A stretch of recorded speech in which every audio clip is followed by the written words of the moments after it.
Emotional heart touching story wife and husband. मेरे पति मुझसे 17 साल बड़े थे और मैं 21 साल की बहुत ज्यादा गोरी और भरे बदन की बहुत ही खूबसूरत लड़की थी। मुझे जो देखता वह दीवाना हो जाता। और मेरे पति देखने में बहुत लंबे चौड़े थे और उनके सर पर बाल भी नहीं थे। उनका बर्ताव मेरे साथ अच्छा नहीं था, वह हमेशा से मुझसे नाराज ही रहते थे। शादी की पहली रात को उन्होंने मेरे साथ जो किया वह अच्छा नहीं था। मेरे खून निकल रहा था और वह कमरा छोड़कर चले गए। उन्होंने पलटकर भी मेरी तरफ नहीं देखा। जी हाँ दोस्तों, ये बात उस समय की है जब मैं ग्रेजुएशन में पढ़ाई कर रही थी। मेरी बड़ी दीदी को लड़के वाले देखने आए थे। उन्होंने मेरी दीदी को पसंद कर लिया था और शादी फिक्स कर दी थी। मेरे माता पिता और हम लोग भी बहुत खुश थे इस शादी से। यह हमारे घर की पहली शादी थी। हम सब लोग बड़ी धूमधाम से शादी की तैयारियों में लगे हुए थे। आखिरकार शादी वाला दिन आ ही गया। घर पर बारात आ गई, मंडप में दूल्हा बैठ गया और लड़के वालों ने कहा जाकर दुल्हन को बुलाकर लाओ। हम सब लोग अपनी दीदी को बुलाने उनके कमरे में गया, लेकिन जब कमरा खोलकर देखा तो हम सब लोग हैरान रह गए। वहां पर दीदी नहीं थी, वहां पर सिर्फ एक लेटर मिला जिस पर लिखा हुआ था, पूजनीय पिताजी और माताजी, मैं यह शादी नहीं कर सकती। मैं किसी और से प्यार करती हूँ और मैं घर छोड़कर उसके साथ भाग रही हूँ, इसीलिए मुझे ढूंढने की कोशिश मत करना। अब मैं दोबारा लौटकर नहीं आऊंगी। यह सब सुनकर मेरे माता पिता के पैरों तले जमीन खिसक गई। सोचने लगे कि क्या किया जाए, अब तो बेइज्जती हो जाएगी पूरे समाज में। फिर मेरी मम्मी ने मुझसे कहा, बेटा एक ही उपाय है कि तुम दुल्हन की जगह ले लो। अब हम लोगों की इज्जत तुम्हारे हाथ में ही है। मेरी तो कुछ समझ में नहीं आ रहा था कि अब मैं क्या करूं। मैं मम्मी को ना भी नहीं कह सकती थी क्योंकि हम लोगों की इज्जत का सवाल था। इसलिए मैं दुल्हन के कपड़े पहनकर मंडप में बैठ गई और मैंने यह शादी कर लिया। मैं यही सोच रही थी कि जब दूल्हे को पता चलेगा तो क्या होगा। मैं घूंघट ओढ़कर अपने ससुराल में बैठी थी। रात को जब दूल्हा आया और उसने घूंघट उठाया तो पूछा, तुम तो उसकी छोटी बहन हो, तुम यहाँ क्या कर रही हो, जाओ तुम अपनी बड़ी बहन को बुलाओ। मैंने अपने पति को सब कुछ सच सच बता दिया।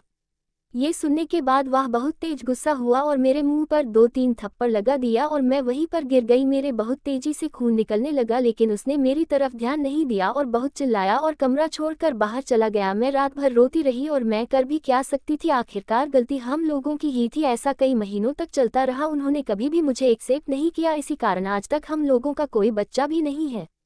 मेरे पति बहुत अमीर थे, उनके पास पैसा दौलत सोना चांदी बहुत है, लेकिन बस हम लोगों के पास सुकून नहीं था। हम लोग जब भी बाजार जाते थे तो लोग मुझे उनकी बेटी समझ लिया करते हैं, या देखकर वो मुझसे और भी ज्यादा जल जाते थे, इसलिए वो मुझे कभी भी अपने साथ लेकर नहीं जाते थे। एक दिन मैंने पड़ोस में एक लड़के को देखा जो मुझे घूर रहा था। मैंने जब ध्यान से उसको देखा तो यह वही लड़का था जो मेरे साथ मेरे क्लास में पढ़ता था। उसका नाम रोहित था। हम लोग कभी एक साथ बैठकर बात कर लिया करते थे। मेरे पति से तो मेरी हमेशा लड़ाइयाँ ही होती थी। पूरा मोहल्ला हम लोगों पर हंसता था और हम लोगों की लड़ाइयों को देखकर मजे लेता था, लेकिन केवल रोहित ही था जो मेरे दुख दर्द को समझता था। एक दिन मैं और रोहित घर के बाहर खड़े होकर बात कर रहे थे, तभी अचानक मेरे पति आ गए और उन्होंने हम दोनों को देख लिया। वह मेरे ऊपर बहुत चिल्ला रहे थे और मुझसे लड़ाई कर रहे थे। मैंने उनसे कहा कि मैं अब कभी उससे बात नहीं करूंगी, लेकिन वह मेरी बात सुनने को तैयार नहीं थे। बहुत जोर जोर से चिल्ला रहे थे जिसकी वजह से उनका बीपी बहुत हाई हो गया था। वह चिल्लाते हुए जीने की तरफ जाने लगे, तभी उनका पैर फिसल गया। वह जीने से फिसल कर सीधा नीचे गिर पड़े। मेरी तो समझ में नहीं आ रहा था कि अब मैं क्या करूं। मैंने सोचा क्यों ना राहुल की मदद ली जाए, कोई और मोहल्ले वाला तो मेरी मदद नहीं करेगा। इसलिए मैं तुरंत ही अपने पड़ोस से राहुल को बुलाकर लाई और हम दोनों तुरंत उनको हॉस्पिटल ले गए। हॉस्पिटल ले जाने के बाद डॉक्टर ने मुझसे कहा कि आपके पति कोमा में चले गए, अब भगवान ही इनकी रक्षा करे। मैं भगवान से बहुत प्रार्थना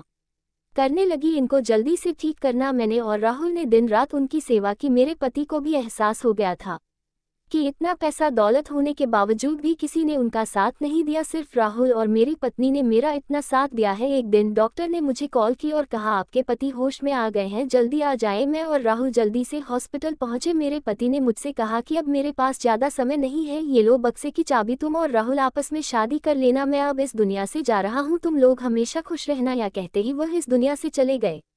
हम लोग बहुत रोए और उनको अंतिम विदाई देकर अपने घर लौटे तो वह चाबी से हम लोगों ने वह बक्सा खोला तो हम लोगों के होश उड़ गए। उस बक्से में इतना सोना इतना चांदी था कि हम लोगों की साथ पुश्ते बैठकर खा सकती थी। मैंने और राहुल ने शादी कर ली, आज हमारे 2 बच्चे भी हैं। आज हम लोग मजे से अपनी जिंदगी जी रहे हैं और बहुत खुश हैं। Conclusion, emotional heart touching story wife and husband.